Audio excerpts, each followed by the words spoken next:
nga sir, bakit nga kayo bumaliktad? Akala ko po ba si Mrs. Tanyag? Bakit bigla naging si Dr. Benitez? Kailangan pong malaman ng mga tao, sir. Sir, kailangan pong malaman ng tao yun, sir. Maglalabas ako ng bagong statement, okay? Sir, pwede tigilan mo rin kasi nangaling ito, bro! Sino ka? Ako lang naman yung anak ng pinagbibintangan mo. Ako yung anak ni Doc Carlos Benitez. Huwag kang gumawa ng kwento tungkol sa dad ko! Hoy! Hoy! Hoy! Ano yan? Ano? Sino po ako eh? Ako ang harapin mo! Huwag yung dad ko na walang kalaban-laban! Hindi na nga may pagtanggol sa sarili niya eh! Dahil kriminal ang ama mo! Buwiin mo yung sinabi mo! Wala kang karapatan na ibintang sa dad ko yung kasalanan ng ibang tao! Hoy, totoo ang sinasabi ko at kaya kong patunayan yun. Kaya ngayon, sasabihin ko ng lahat ng nalalaman ko. Wala na si Doc Carlos. Kahit na ikaw na anak niya, hindi mo ko kayang pigilan. Buwiin mo yung sinabi mo! Igatay niyo na yan! Sino ka? Igatay niyo na yan!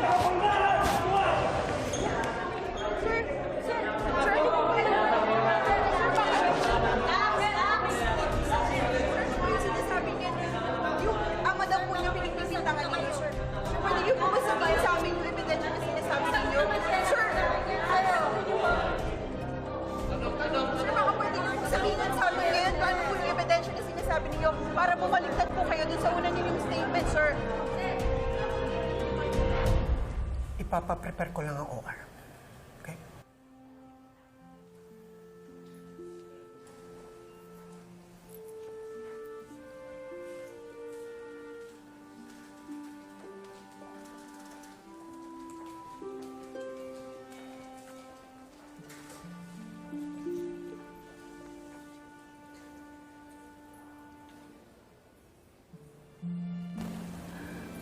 Apo,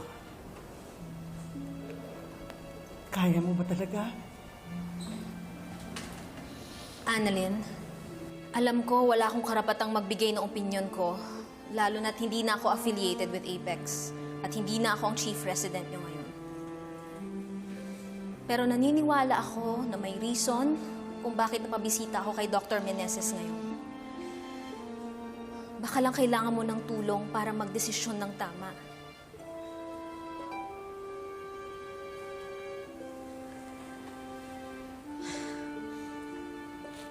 Paano ko pa ba malalaman kung magiging tama po yung desisyon ko?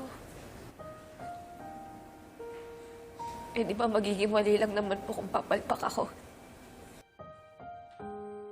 Doc Annalyn,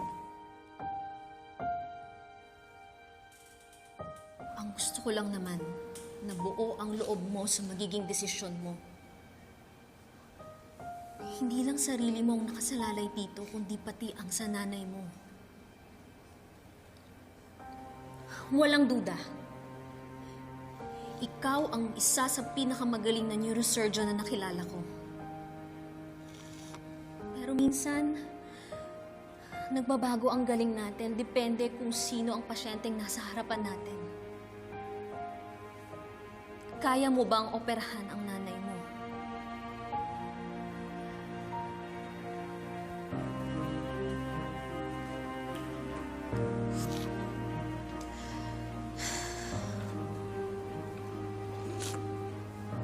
Kaya ko po, Dok. Ililigtas ko po yung nanay ko.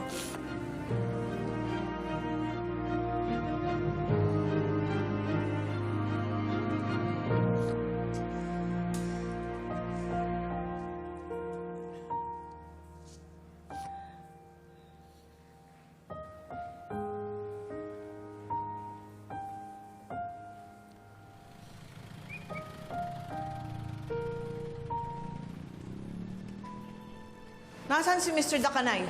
I need to talk to him. Ma'am, pasensya na po, may kausap pa po siya namin. Hindi, kakausapin ko siya ngayon. I Ma'am, need to hindi po talk to pwede. him. Asan nga si Dakanay? Ma'am, Dax! sir, sorry, ayaw pabigil ni ma'am eh. Bakit ba? Kakausapin ko lang naman eh. Akala ko ba okay ng lahat? Bakit bigla ka nag-iba ng kwento? Yun ang gustong palabasin ni Doc Carlos eh. Hindi ba ngayon na mawala na siya? Hindi na siya mahanap? Sasabihin ko na yung totoo. Si Doc Carlos ang totoong mastermind sa pagkidnap kay Sir Pepe at paninindigan ko yun. Come on, Dax. Huwag ka na magsinungaling. Siguro pinilit ka ni Zoe na sabihin yun, ano? Walang kinalaman si Zoe dito. Paano ko malalaman na nagsasabi ka ng totoo? Dahil konsensya ko na lang nagtulak sa akin para sabihin ng totoo. Pero bakit si Carlos? Hindi ko ma-imagine na magagawa niya yun sa papa. Paano ko maniniwala sa'yo, ha? Meron akong ebidensya na magpapatunay sa mga sinasabi ko.